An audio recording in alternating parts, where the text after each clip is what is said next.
Sometimes the hardest part about contributions is actually finding an issue to work on in a reasonable amount of time, because we all know that time is a privilege that not all of us have. And it can be frustrating to take a lot of time to find an issue only to find that that's the only thing that you had time to do. So this talk is about issue Q Triage. And the reason why issue Q Triage is good for a couple of different reasons is when you understand how the issue queue works, it makes it easier to find an issue faster. Hey, it's you. You're all set up. Hold on a second. I'm doing my thing. Hopefully Hopin's doing it. So that's me. Amy June Heinlein. I'm the Senior Community Manager at opensource.com. I'm a hospice nurse by trade, and so a lot of the things that I do are around accessibility and inclusion on the web. That is my cat, Spot. If there's any typos in the presentation, we'll just blame him because he likes to code at the table with me. And there's also Pantera. I wouldn't do her justice if I didn't mention her, but she's a ninja and we don't see her. And even in Colorado, I know that she's in the closet. So what are we going to discuss today? First of all, we're going to do a kind of 1,000-foot, 100-foot view of the Drupal issue queue.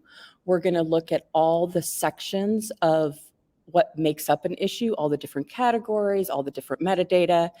We'll talk a little bit about issue queue transparency and issue queue etiquette, and then I have a list of resources at the end.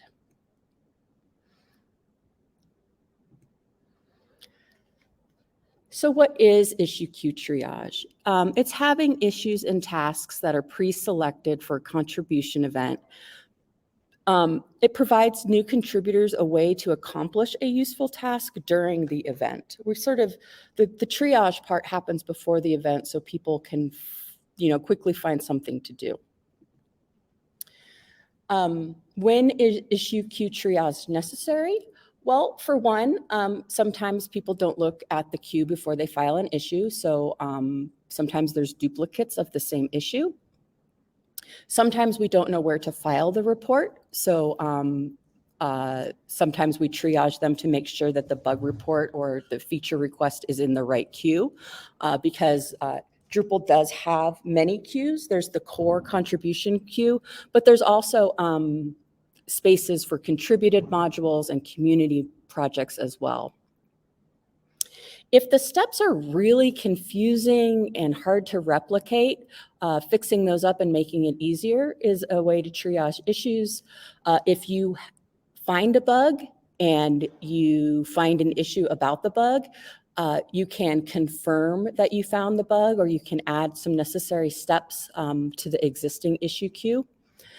There's issue queue tags. Sometimes the tags are marked inappropriately. So going through and changing the priority or the categories, or maybe, after you're looking at the issue a little bit more, you refine it. And then oftentimes, some of us are busy and the only thing that we have time to do is to report the issue, maybe with a title. So we leave off some of the metadata. So someone else going in there and adding an issue summary to the bug report really helps. And then if you have a bug in a report and it cannot be reproduced, making a comment that it can be reproduced is handy as well. So here's that, overlook of the issue queue. Here's a screenshot of the issue queue. This is for Drupal core. You can see, well, perhaps it depends on your vision, but they're color coded. There's different fields. There's titles, when it was created. And then this is a screenshot of the same screenshot you can see, but I'm highlighting this tab called Advanced Search. Because when we select that tab, all of a sudden we have more fields to choose from. So we're going to look at that again. Here we have like status, priority, category, version, but once we select Advanced Search, it opens up and we can see that we can search by component, we can add some tags, we can see who's assigned the issue, who submitted the issue. So it gives you a little bit more filtering capabilities. And then when we're in the issue queue, when we're a beginner, sometimes there's issues that we just shouldn't take the time to explore. So what are some of those issues? Projects in the contrib space that aren't actively maintained. Not necessarily a good space for us to work on when we're novices because there's not a lot of action happening there, and it might be months or years before the maintainers do anything about it. If there's a project that has tons of issues that are marked won't fix because the maintainer's really not interested in community feedback, that's not a good space for novices. Issues that aren't current, you can see in the screenshot here that I have one of the circle around when it was created 5 years ago, but it was last worked on 2 hours and 55 minutes ago. So you kind of have to look at like how relevant the issue is, when the last time someone worked on it, and maybe it's a version of Drupal or a version of the module that we really shouldn't be working on, like say version, Drupal 6. For beginners, I recommend to stay away from issues that have over 100 comments because that can be hard to filter when you're looking for what exactly is needed. And then issues that have changed status a lot of times, and there's a lot of discussion. Sometimes maintainers or community members will have discussions about the direction of the issue. And as a beginner, that's really hard to sift through as well. And we also have some metadata that marks whether or not the issue is critical versus normal versus minor. And I do tell beginners, to maybe stay away from those critical bugs because people want those actively fixed really fast. And as a novice, sometimes we need a little bit more time to wrap our heads around things. So we're going to break down the issue a little bit more. This is kind of a life cycle of an issue. I have a little wireframe up here. We submit an issue. When we submit an issue, it gets marked as actively worked on. Sometimes there's some discussion. Sometimes people upload solutions. It moves into needs review. The community or maintainers then review, and they can either mark it reviewed and tested by the community where it's good to go. All the tests work, the UI changes were appropriate, or maybe it didn't pass those tests, or maybe there's a typo, or maybe the coding standards aren't up, and it will get marked needs work.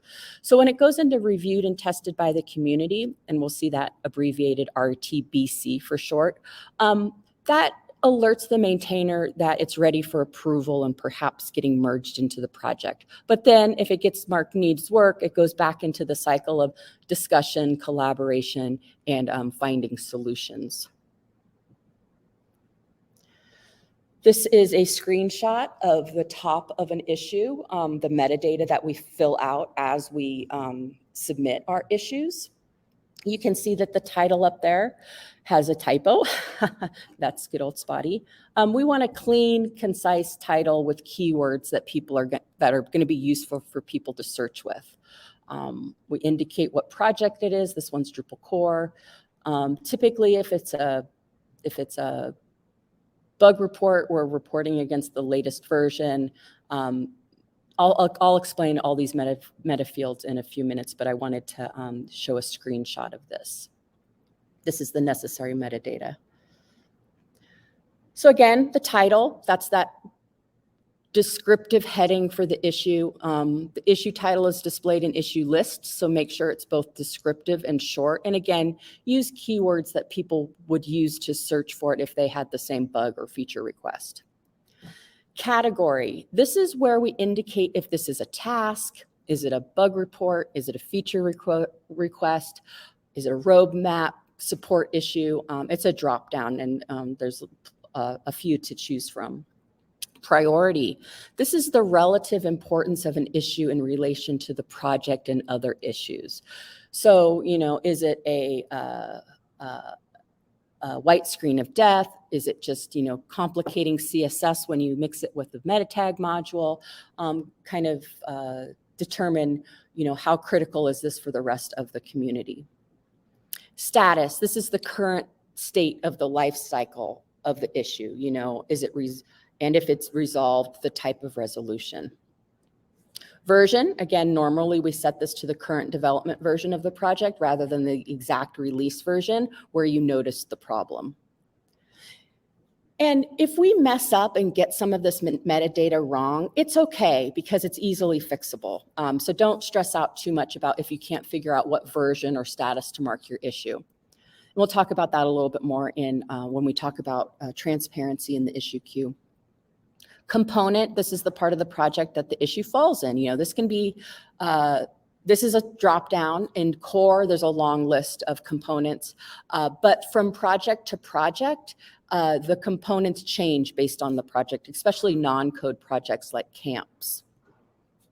Tags, these are keywords or terms to further categorize the issue. I'm not going to scan back to the slide, but in that picture of the metadata, we saw that the tags field is an autocomplete field. And I mention this because autocomplete is our friend.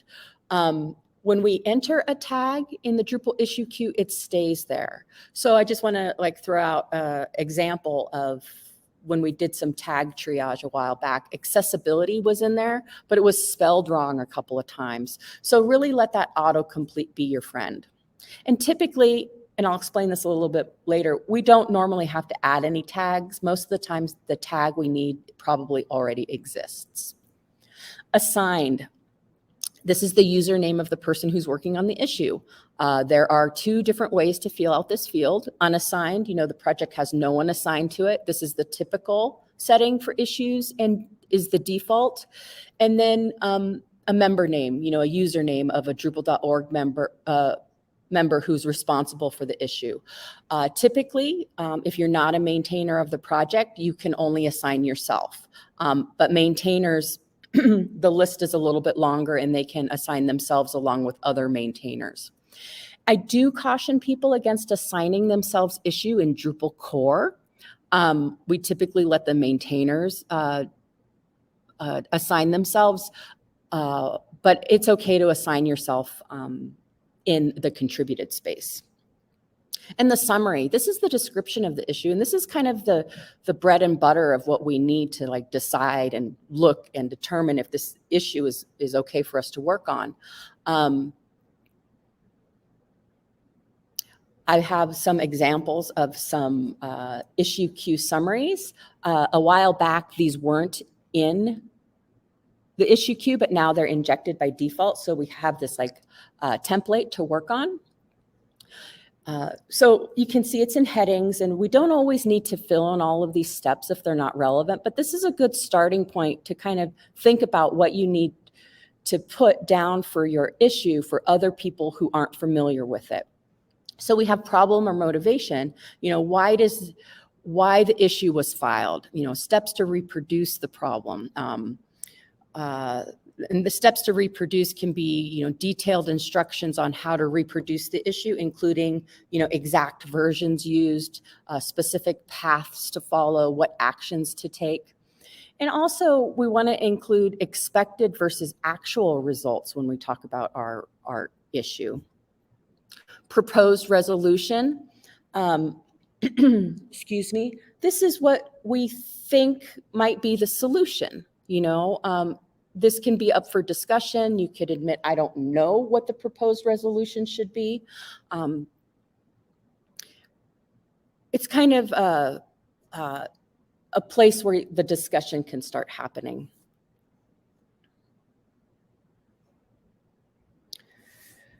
User interface changes,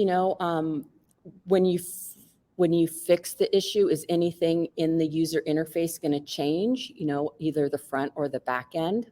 API changes, what changes do you propose? Are you adding an API? And then data model changes. Again, some of these are for more complex issues, and it's okay if you don't have the answers to these. And it's okay to add different headings here that are appropriate for the issue that you're filing. These are just sort of guidelines. There are some special issue Q summary templates. The bare one, this template's for issues and summaries that are experienced by issue creators without the explanations. We have a documentation template. This is for documentation issues, of course. Initiatives, say you're proposing a big change to a project or a roadmap. There's a special template that is for that. Remaining tasks, this template's for various things that might go into the remaining task section of the issue queue, kind of gives you some steps to think about. Visual issues summary templates are for resolving issues that are visual changes or visual regressions. And then we have templates for issue summaries for proposing the new initiatives. And these are in a different issue queue called the ideas queue. But again, don't get too stuck on finding the exact place to file your issue. So the general idea about the issue summary is you should be able to understand the issue and its current status by just reading the issue summary. Sometimes there's a lot of banter and discussion in the comments, but if a discussion has been resolved and there's a clear path going forward, that should really be added to that issue summary so people don't have to sift through the comments to understand what's going on. In the summary, we're not being creative writers. We want to use short, clear, concise sentences. We probably should use markup for better readability. Bullet points are nice, breaking down the issue and, listing the key points. Include links to any specific comments where resolutions are filed. That way people, if the comment is a little bit too difficult to parse into a bullet point, you can link it down and people can continue reading the comment. And then the UI and API changes section can be left to be determined if you don't have those answers. Tags, we talked a little bit about tags. When do we use tags? Well, they help us refine our search. You remember when we do our search, we can search by tags. Sometimes we tag an issue that spans multiple projects or components. That way, if it's across a few different queues, when we do the filter, our list will include all of those projects and components with that specific tag.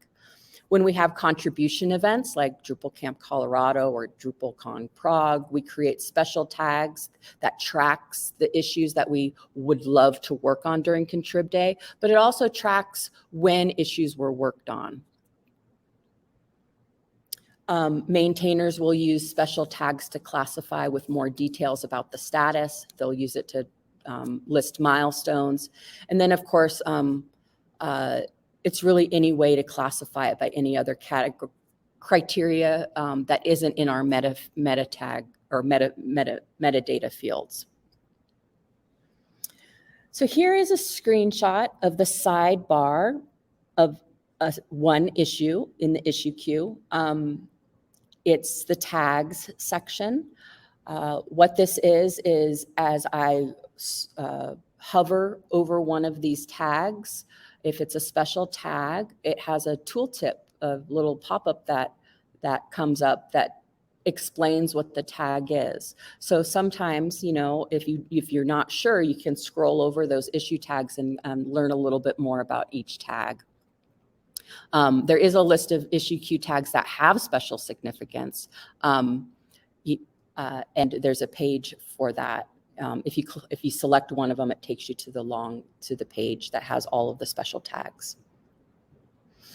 And transparency is super important in the issue queue when you're a beginner. For one thing, we want to be kind to the folks who are following an issue and receive emails. This is that same sidebar that we looked at with the issue tags. There is a follow button, that star right there. If you want to, follow along a specific issue, you can select that star. If you comment on an issue or create an issue, you automatically follow the issue. And the reason I mention this is because if you are following an issue, every time someone changes the status and hits save, makes a comment and hits save, changes a category, changes the issue summary, that will trigger an email to your inbox. So this is important for transparency because we want to make sure that we don't spam people who are following our issues. So things to be transparent about. As a beginner, I think it's super nice to let people know that it's your first time doing something. One, you're creating some vulnerability.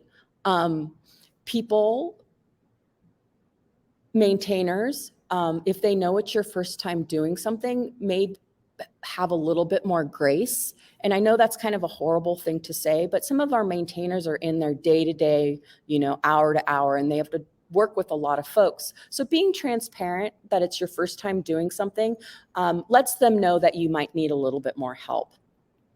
When you add a specific tag to an issue, don't just tag it and hit save. Tag it and say why you're adding a specific tag. Like I'm going to use DrupalCamp Colorado for an example. I add the tag DrupalCamp Colorado and I make a comment saying, I'm adding this tag. I'm with some first-time contributors and mentoring them, and we're working on this issue at DrupalCamp Colorado.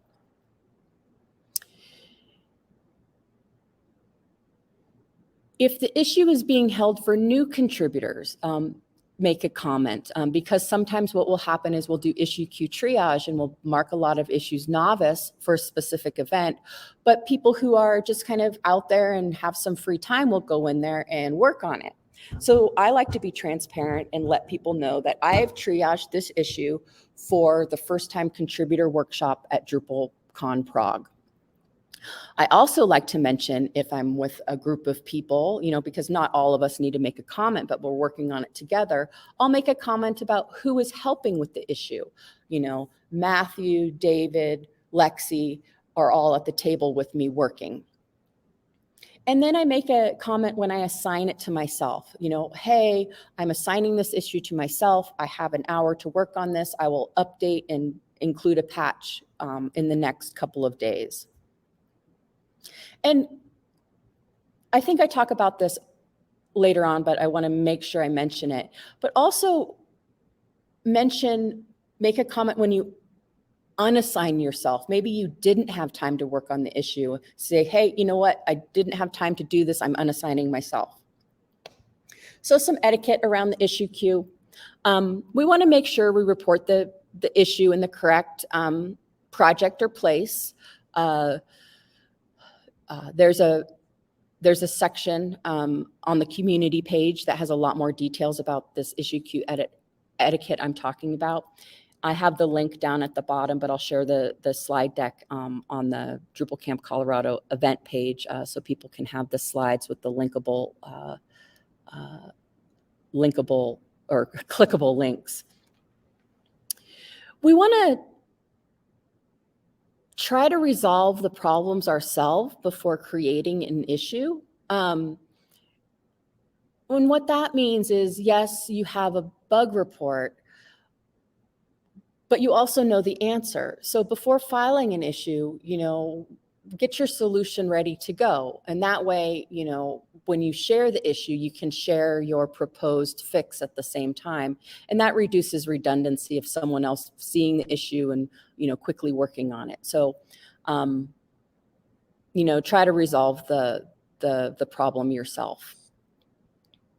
Read, reread, and reread again any relevant documentation before creating an issue. It goes back to like the more you know.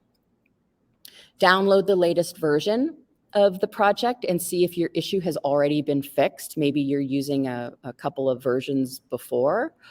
Try to get some help by the community by other means. There's support on Drupal.org to find support options. Please search the issue queue to see if it already exists. we don't want to create a lot of redundancy. If you do find a similar issue, consider whether or not your issue is really the same or if you should create a new issue. Perhaps that issue's already been closed, so not a whole lot of people will see your post, and some project maintainers may delete posts because they're kind of noisy. So always check the status and avoid posting in closed issues. If the issue's open, you have more details that you can help get the bug resolved or understood by others, add them. Confirming that an old bug is still relevant and if it's still open is very helpful. Sometimes it just pings the maintainers and reminds them that the issue exists. Provide a full description of the problem as possible using the issue queue template that we talked about. The more details help developers easily track down the problem. Again, a lot of this I say a few times just to kind of drill it in. What version of Drupal are you running? What version of PHP are you using? What actions did you perform to see the bug? What did you expect to happen and what happened instead? So if the error came out about as a result of some code you wrote, paste the code snippet. This one I think is the most important one, is to be grateful. Talented, hardworking people are giving their time for free a lot of the time. Saying thank you costs you nothing, but makes the person who has just given you 10, 20 minutes, half an hour of their day, they'll be so happy that you did so. If you're a project maintainer, make sure you provide proper credit to all those who worked on the issues, because not everyone, makes a comment. It goes back to when I said, when we make a comment, talk about who's at the table if you're working on it as a group. That way that maintainer can see that and give appropriate credit for everyone. Make sure you come back and tell the community if a solution worked for you. If you post a question and then find an answer somewhere else, post a link to it. This will help the next person who has the same issue. And you'll be surprised how many people will notice that you're helpful, and you're more likely to get better help in the future for yourself. Now I want to talk about some don'ts in the issue queue. We don't want to report a security problem in the regular Drupal issue queue. There's a special security, reporting process for that. We don't want to, say things like, oh, hey, XYZ module doesn't work. It doesn't provide a lot of details, and so we want to try to elaborate and add details so the community has a better chance of helping you. Bad titles are horrible, site broken, fix now. Maybe, adding some words like, hey, the admin modules page is blank after installing, the Smart Trim module. We want to make sure that we're not ungrateful. It can be really frustrating when something doesn't work that you'd hoped, but don't take this out on the developer who are giving their time to help. We don't want to hijack other issues by posting our questions in a random issue. We want to make sure it makes sense where we ask our questions. We don't want to post questions and then not follow up with responses. Again, it goes back to those do's. If you solve a problem, let people know. Don't take anything personally. Most people will be very helpful, but some get harassed on a daily or hourly basis by strangers waiting for answers to their questions. Getting snappy or being sarcastic isn't ideal, but it kind of goes with the territory. And most important, don't be afraid to ask questions. If you've made the slightest effort to follow all of these do's and don'ts, it's obvious, it'll be obvious, and people will be much more tolerant and give you a lot more grace of any mistakes that you make. Don't assign yourself an issue unless you intend on working on it. Again, we talked about when to make a comment. If you assign yourself an issue, change the metadata, assign yourself and make a comment saying, hey, I'm going to work on this. This week, I'll have a solution. And that goes back to, again, if you don't have the time and you haven't worked on the issue, please unassign yourself. make a comment, post any of the work that you've gotten to, like say you've gotten, a little bit through the code, that will help the next person, just attach a file with your progress. Don't add random tags. Again, stick to the autocomplete and only use tags that already exist. Do not mark an issue reviewed and tested by the community if you haven't tested the actual changes. And if you don't know that they work, checking to see if the patch applies is not enough to know if the patch actually solves the actual issue. So if it's a documentation patch, go in there, apply the patch, and then look at the documentation and make sure that it's fixed, and that can be a lot of things. That can be making sure that all of the steps make sense, making sure that it's formatted properly, making sure that that we follow the documentation, templates, making sure there's no typos or grammar. We don't want to change the status of an issue from fixed to closed. An issue with the status closed will automatically be closed as fixed and removed from the list of open issues after 14 days. We really want to keep them open for about 14 days to make sure that there aren't any regressions or maybe some unintended consequences for the fix. And then it's really unnecessary to upload screenshots of your patch applying. There is no benefit to maintainers or contributors to have a screenshot of your terminal that the patch applied. And that is what I have. And what I thought I'd do is I would do a little demo of the issue queue. So I have to stop sharing and reshare because I think I'm just sharing a window. So I'm going to stop sharing.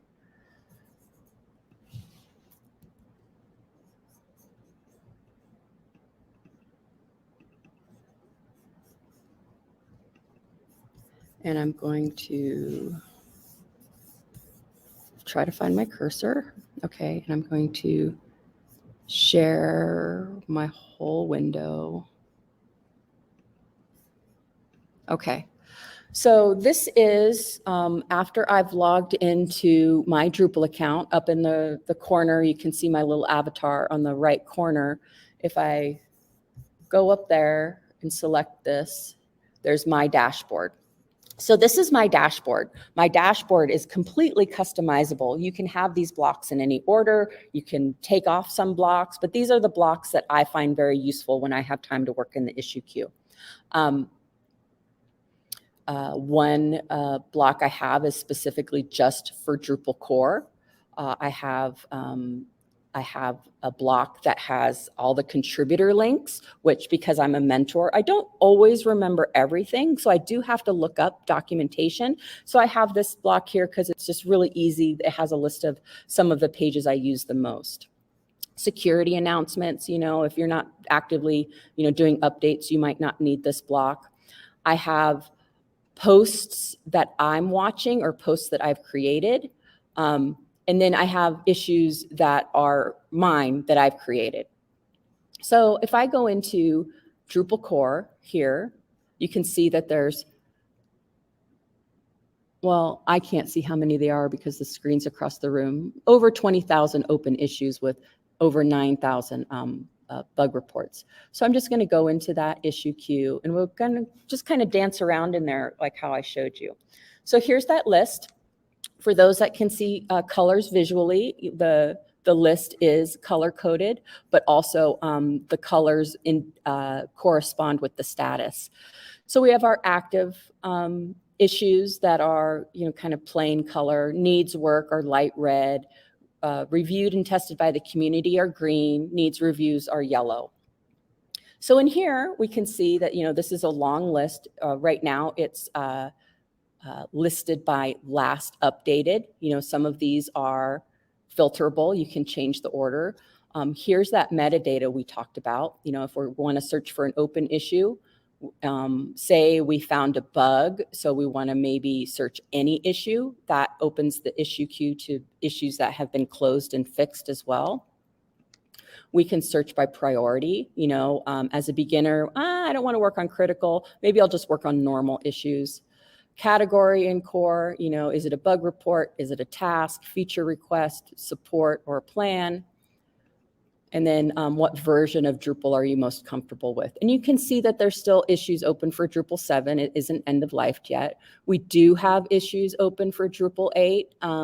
Again, think about where you want to spend your time. Component for Drupal core, this is a long list. For the contributed modules, it's much shorter.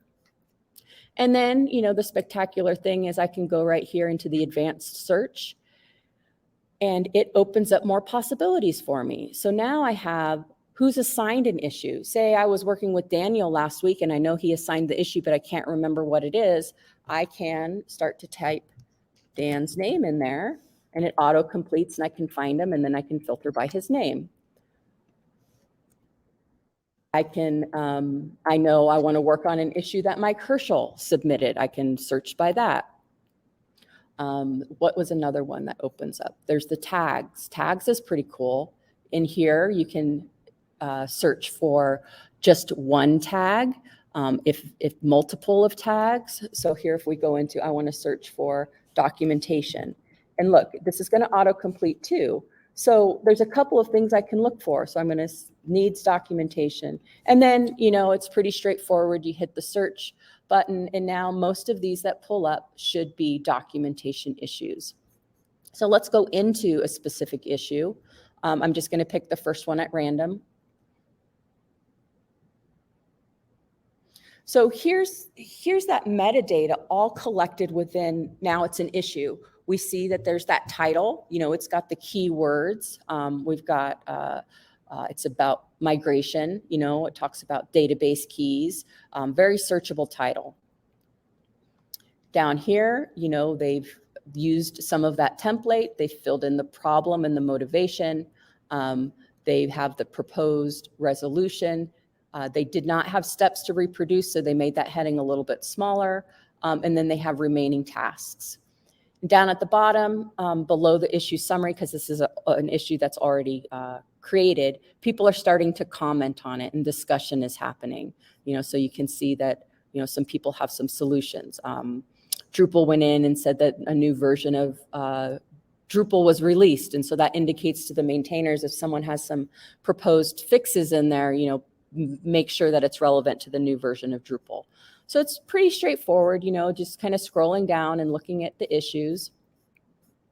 When we talked about the metadata, it all appears here in the sidebar. This is an active issue. It's in Drupal core. We have the version, the component, the priority, the category.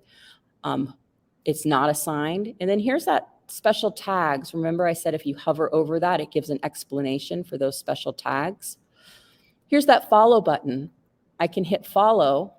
And now anytime someone makes a comment on this, I'll be able to get an email alerting me that someone made a comment. But I'm going to unfollow this now. And then this issue is a little complex. It has issues that are related to it. They're maybe not exactly the same, but maybe have some of the same components, but warranted having different issues. So I'm going to go back to the issue queue.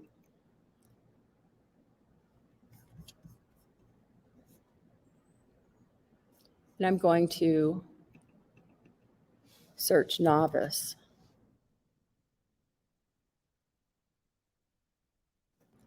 And I want to say it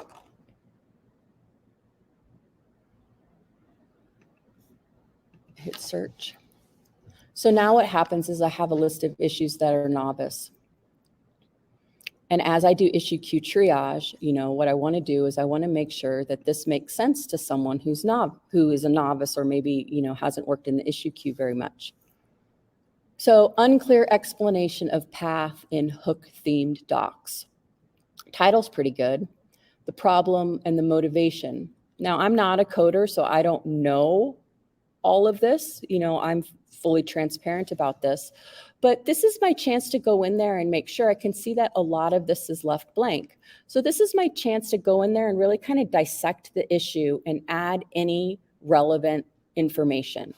If it was a bug report, I would go in, maybe use Simply Test Me or Drupal pod and spin up a local environment, replicate what the issue is, and then I would go in and take the time to explain the steps to reproduce the issue.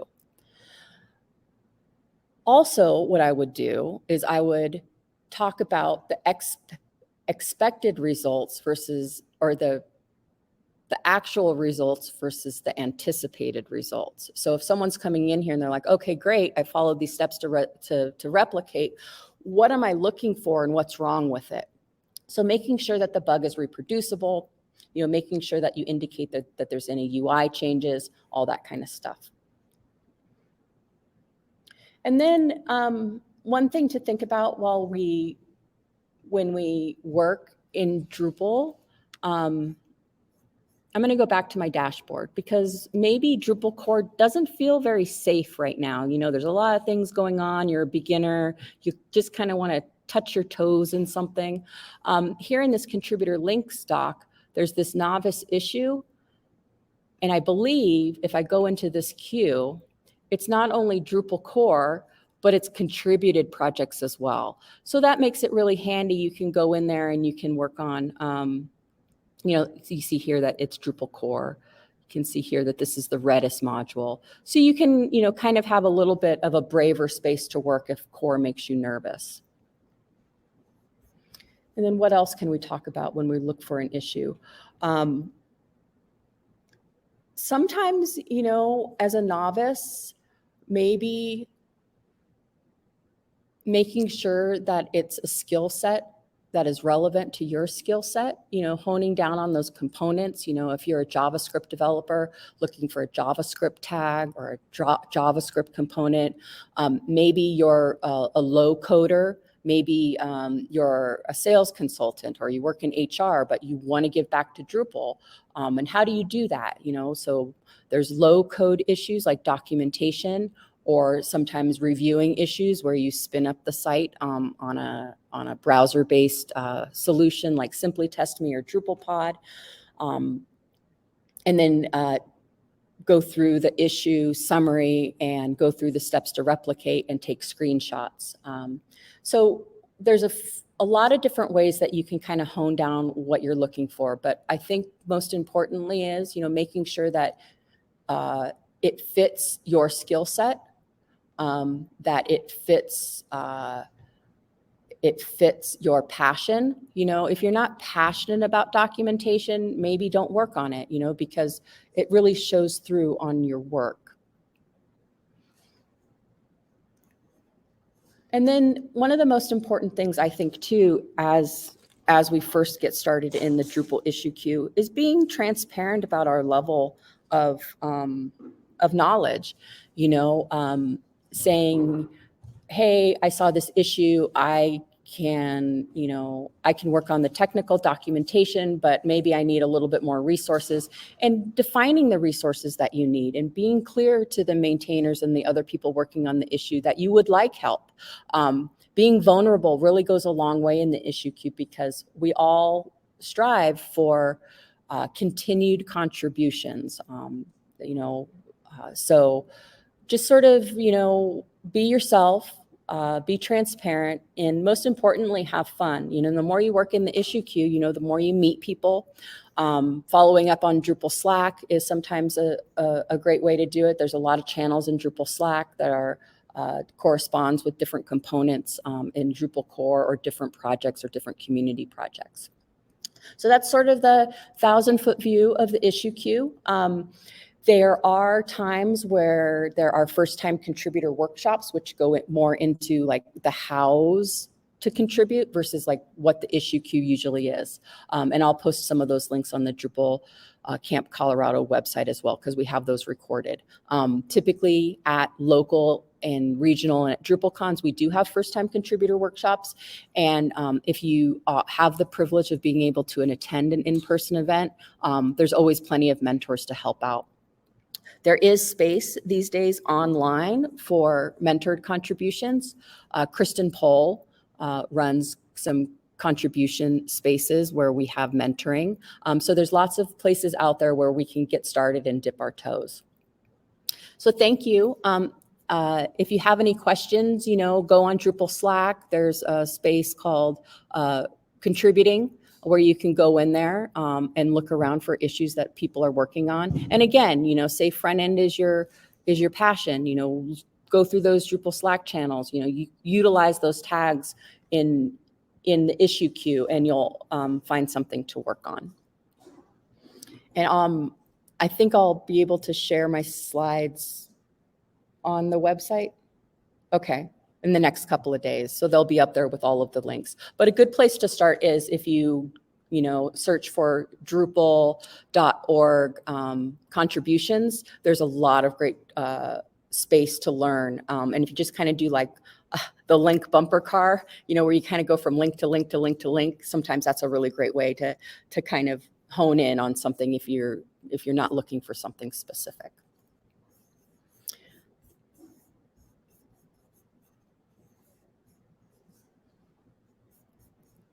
And then if you do want to connect with me on LinkedIn, not the big QR code there because that's for opensource.com, but I have a little QR code there for LinkedIn. I'm always available to answer questions about how to get started in the issue queue.